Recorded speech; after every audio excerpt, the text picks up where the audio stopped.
Halo co-friends, pada soal ini ada diagram fasa dari air dan urea 1 molal dan ditanyakan di sini titik beku dan titik didih dari larutan urea. Di mana soal ini merupakan soal dari diagram fase, yaitu di sini merupakan representasi grafis dari keadaan fisik suatu zat di bawah kondisi di sini pada sumbu X adalah suhunya dan sumbu Y adalah tekanannya, di mana di sini suhu dan tekanan pada keadaan yang berbeda. Kemudian titik beku merupakan keadaan pada saat suhu dari fase padat dan cair berada dalam kesetimbangan. Kemudian titik didih merupakan suhu pada saat tekanan uap zat cair sama dengan tekanan luar. Kemudian di sini diketahui adalah larutan urea dan air, di mana di sini pelarutnya adalah air dan larutannya merupakan larutan urea, di mana larutan urea adalah larutan non-elektrolit, yaitu tidak dapat menghantarkan arus listrik.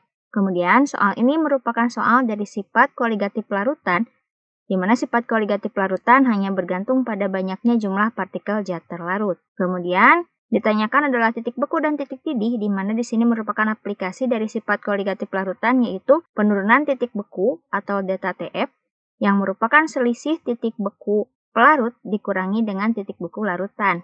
Di mana rumus dari delta TF adalah KF dikalikan M, di mana KF merupakan tetapan titik beku dan M merupakan molalitas.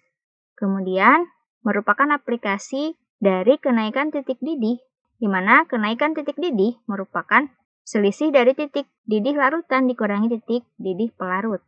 Kemudian rumus dari delta TB adalah KB dikalikan dengan M, di mana KB merupakan tetapan titik didih dan M merupakan molalitas. Kemudian di sini kita lihat pada diagramnya, di mana di sini dinyatakan adalah fasa dari zat, di mana ada padat, cair, dan gas.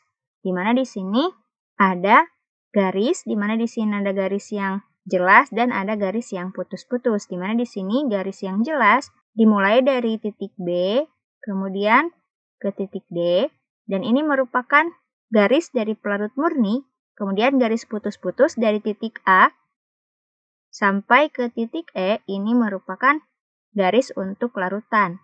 Maka di sini bisa kita lihat untuk garis dari pelarut di sini dihubungkan pada titik B dan D, di mana titik B merupakan titik beku dari pelarut karena garisnya merupakan perbatasan antara fase padat dan cair. Kemudian titik D merupakan titik didih pelarut, di mana ini merupakan perbatasan antara fase cair dan gas. Kemudian untuk garis putus-putus di sini ditentukan dari titik A dan E, di mana titik A merupakan titik beku larutan, kemudian titik E adalah titik didih larutan. Kemudian dari sini terjadi perubahan pada pelarut ketika ditambahkan zat terlarut, di mana di sini zat terlarut yang ditambahkan adalah urea, maka perubahan titik beku dari titik B ke A ini merupakan daerah dari penurunan titik beku.